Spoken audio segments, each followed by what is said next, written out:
Eat with Lena. Help Lena in the evening. I believe that's what I have to do on day 3. I wonder if the reason that Xenia was always so pissed at me during the majority of the game was because I blew her off here for Lena. But I mean, as far as I'm aware, she's not one of the girls that you can court. So I don't really see any reason why you would pick her over Lena. Unless you were going for another girl, obviously. Yeah, I guess that does make sense. Oh, I don't remember this look to her. It's cute. This was totally Miku. Or at least that's my guess. But, no. Yeah, Olga never really did much, did she? I can't remember a single instant where she actually took charge or did anything. You can't help but love and hate her for it, I guess. So I did a little bit of research last night, and as it turns out, owls can mean a few things. The most obvious is representing wisdom. But not just wisdom as we usually think about it. Inner wisdom. By that I mean truly getting to know yourself inside. Getting to know your conscience as well as your consciousness, if you're able to understand the difference.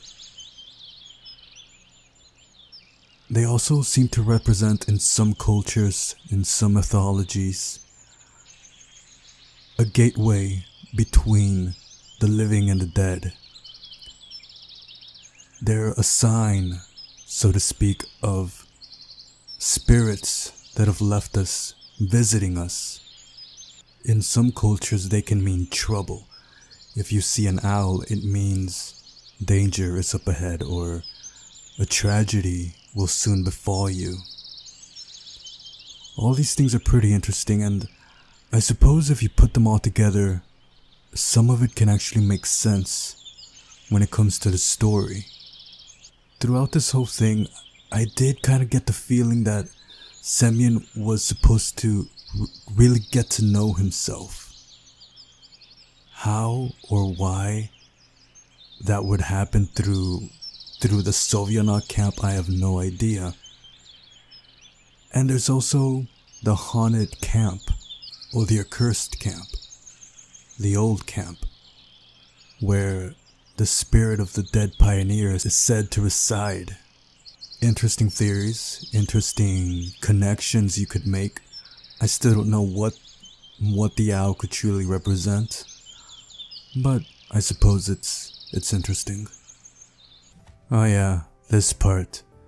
The classic guy falls on top of the girl. You know, I never really liked these two. Their faces just annoy me, especially this guy. I don't like the way he's looking at me.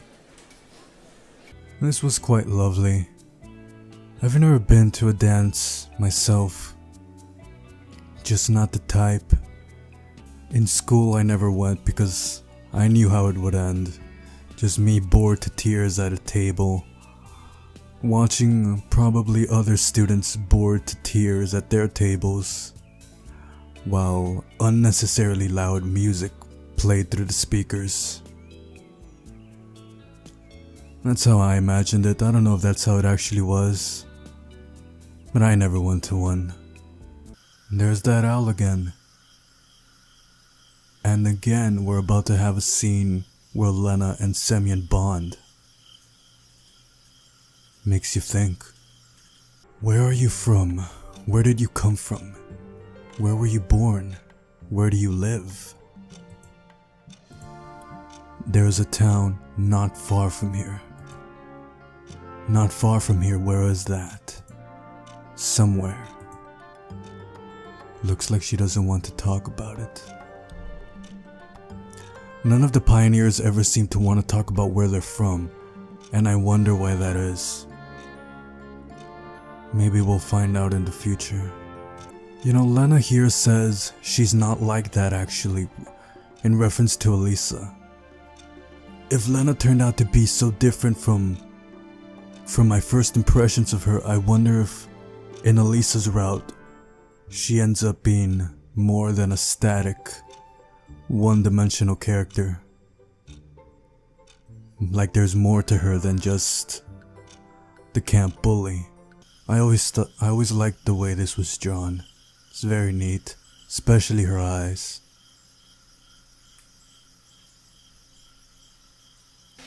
This was also so well drawn. The way she's shyly looking up at him with so much affection in her eyes. It's so perfect and so well done. And what's more romantic than dancing by the sea? There was surprise and confusion in her gaze, but no fear whatsoever. She wasn't afraid of me and didn't push me away. And you said you can't dance. I really can't. I was confused. I didn't expect that reaction from her. Here was one of those times where we saw that there was more to her than the shy girl. That quick mood shift that Lena would come to be known for. But I guess it makes sense. She said that she was so tired of wearing a mask, so maybe this was one of those times where she wasn't wearing her shy girl mask. Where she started feeling so comfortable with him that she was maybe showing him a glimpse of her true self. Not the aggressive side, of course, but not her aggressive self, but her more confident self. The self that just wanted him, that maybe loved him, and just wanted to be with him. Where has her confusion, shyness, and fear disappeared to?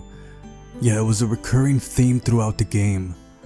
That one minute she was so bashful and the next, she was so cool, calm, and collected around him. And Semyon tells her, "You too dance pretty well."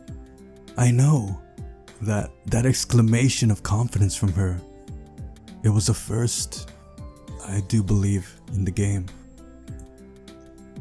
A playful smile crossed her face. I'm guessing that's this. The image of shy and modest Lena didn't fit together with this moment at all. There was more to her. And this is where Olga Dmitrievna came in and wrecked everything. Well, sort of. She didn't catch them. Lena didn't grab onto my arm on the way back. I was a little bit frustrated but wasn't certain enough to take the first step. We kept silent again. It was not typical of Lena to start a conversation and I just didn't know what to say after everything that happened at the pier. So after the first, or rather, during the first reading, I always thought that this was just the classic thing where two people get close together, they have a romantic moment with each other, but after it ends, they just feel awkward around each other and don't know what to do, don't know what to say. I always thought that's what happened here with Lena and Semyon on their way back to the camp. Now I can't help but wonder if maybe this was another mood shift. Because she goes back and forth. So maybe that's what happened here. She put the mask back on, so to speak. And I do notice that owl hooting in the background. What a bizarre change, exactly. She says thank you for today, but no smile on her face. Lena turned around and headed to her cabin. What the hell was that? The dance, that sudden change in the mood, and then everything was back to normal. Yup. It was like I was embracing another Lena in that short moment. Wow! It dropped hints left and right. But I just never picked up on them. That's incredible. But that's pretty cool. The way you can go back, read it, and connect some dots together. She wasn't herself. She seemed like a completely different person. Maybe I don't know her well enough? No, homeboy, you just don't know the real her. Oh my gosh, here we go. I had a feeling before that Lena hides something under her mask of shyness. Again, hints left and right, even this phrase, the mask of shyness. Like I mentioned in the previous episode, she told him while she was dying that she was just so tired of wearing the mask. This is pretty cool. You know, now that I think about it, we never did find out who or what was making that noise, or those noises that Semyon would hear sometimes, like the branches of the bush near the trees rustled as if someone moved there. We never really find out who's making those noises, or who took, what was it? The tooth powder? I think that's what it was. Or who took some of Semyon's sugar, because he had his eyes closed and didn't bother looking to see who he was talking to. He figured it was just a pioneer.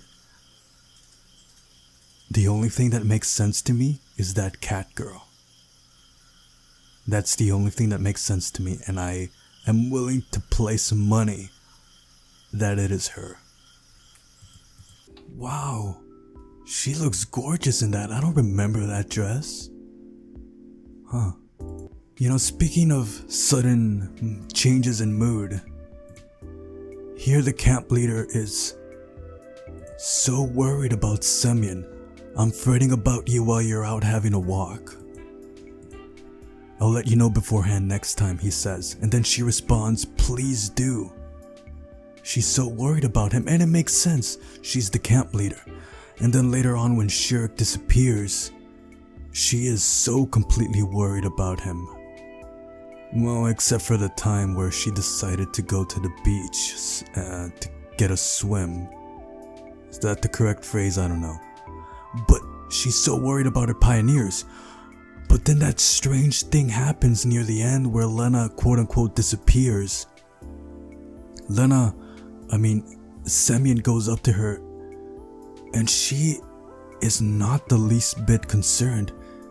And to this day, it still perplexes me what exactly was going on. Because not only did the camp leader not want to help, not only was she not worried, neither was anybody else. Not Xenia, not Slavia, not Elisa. It was so strange the way they were acting. The only thing I can think of is that maybe they knew the real her, and so her behavior wasn't strange to them. Her disappearing, just going off by herself somewhere, they figured that's just Lena. But the way the story presented it made it seem like something more ominous was going on. Like something had gotten a hold of the pioneers and the camp leader. I do believe he referred to them as the Walking Dead or zombies, something like that, because they were not themselves. They were like a shell of themselves, not concerned at all with where Lena could be. It's so strange. Speaking of cat girl, there she is. And oh my gosh, time to mosh. No, I'm kidding. I cannot believe I never noticed she's wearing a pioneer's uniform. Well, sort of wearing it. But she's wearing a pioneer's uniform. And she looks sad, heartbroken, dejected almost. I always figured that was just a game trying to make you feel guilty for wanting to quit it. And now that I'm questioning everything, I wonder if that's a sign of things to come regarding Whatever her name is. Hopefully we'll find out someday.